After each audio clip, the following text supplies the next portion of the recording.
Welcome back to another edition of Tuesday's Thought. As always, I am so delighted that you've taken time out of your busy schedules to drop in and allow me to share the thought that's on my mind. For tonight's thought, I want to deal with the subject, mercy in the meantime.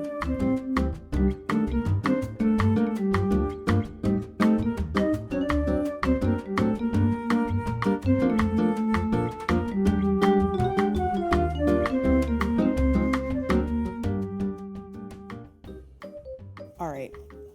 Have you ever been so frustrated with someone because you know that they can do better and yet they don't? It's like the poor decision making, the constant errors in judgment, just even the lack of movement, the lack of progression. It could be any number of things, but have you ever gotten to the place where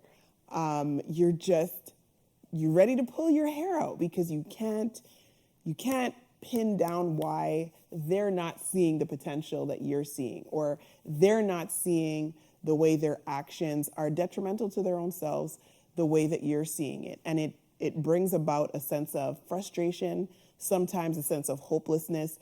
Now, of course, it becomes heightened when it's somebody you care about. Usually, you'll have that type of a response if it's somebody that you're in a relationship with. It could be with parents to children. It could be a spousal connection, even coworkers, friends, whatever it is. Because there's a relationship there and you actually care about the person's well-being, you become so frustrated because you're not seeing them excel the way you know that they can. Now, the problem with that, the difficulty with that really, because we recognize that adults have autonomy, we all have decisions to make, we have choices to make, and we have to live with those choices and decisions.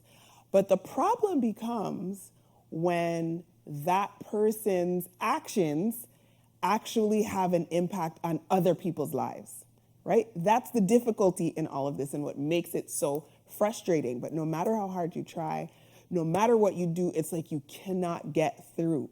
The sense of reason, it's literally almost ineffective, or it may seem like it's getting through. You talk until you're tired. You talk, right? You have conversations. You try to encourage. You talk soft. You talk tough, that tough love approach.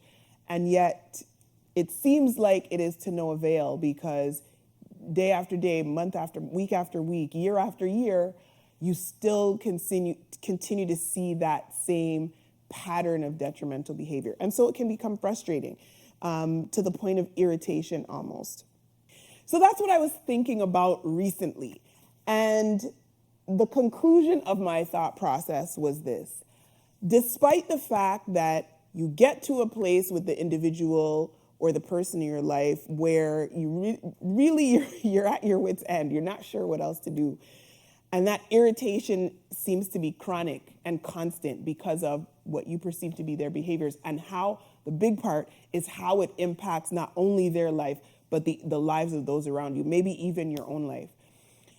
The key to navigating that situation is to remember that you cannot take it on, okay? I'm here to encourage us. Don't take it on. I'm encouraging you as I encourage myself. Do not take it on.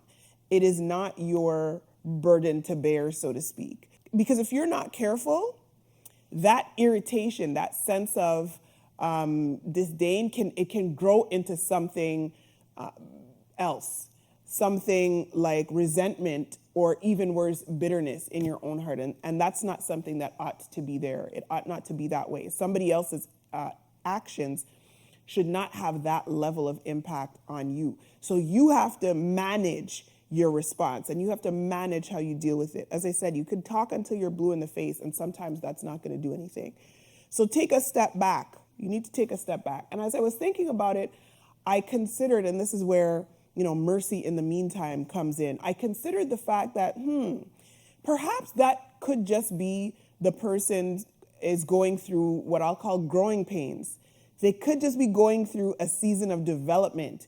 Who knows? God could be, shaping that person's testimony. They're going through this season, they're going through this time such that in the end, they will have a testimony of where God brought them through, of what God brought them through rather, and where God brought them from. And so it's incumbent on us, as much as you're irritated by the fact that you see so much potential and yet this person continues to stay below their privilege, it's incumbent on us to allow for grace, to allow for what I'll say is mercy in the meantime. There may be a time when that sense of maturity that has not yet kicked in will kick in, and you'll see a change. There may be a time, even if it's somebody who's more seasoned and who should know better.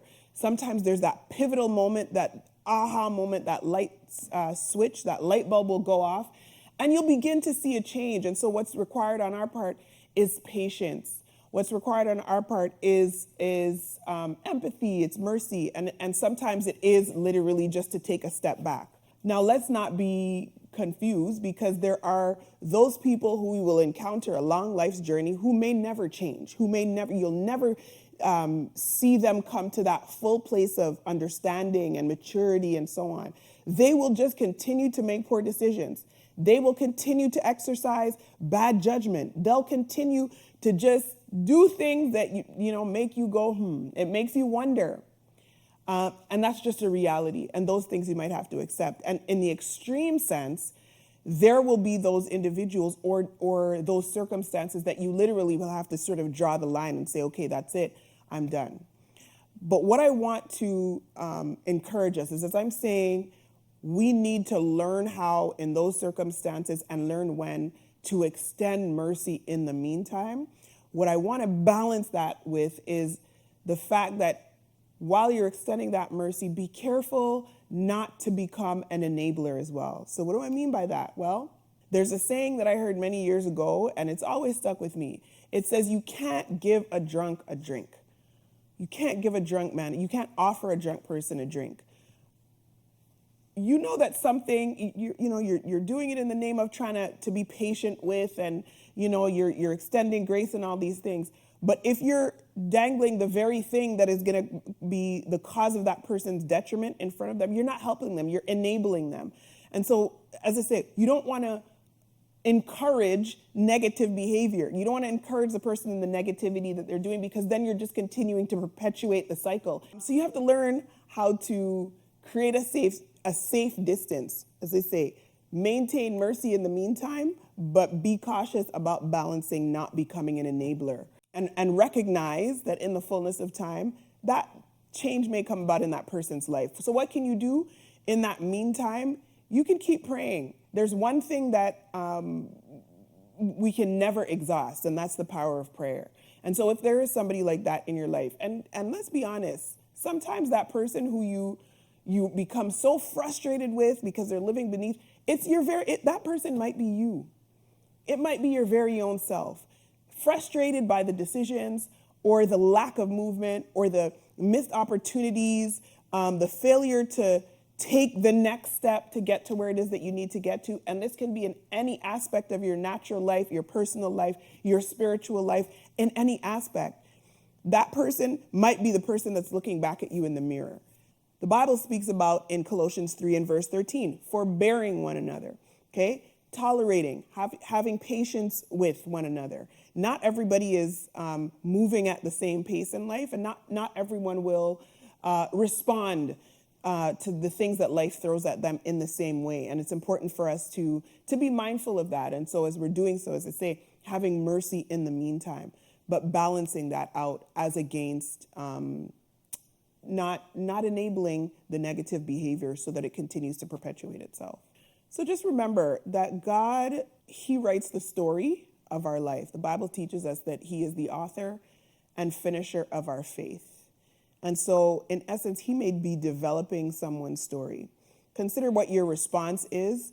As I say, it can be frustrating, it can be irritating, but just consider your response. I was reminded in this thought to consider your response.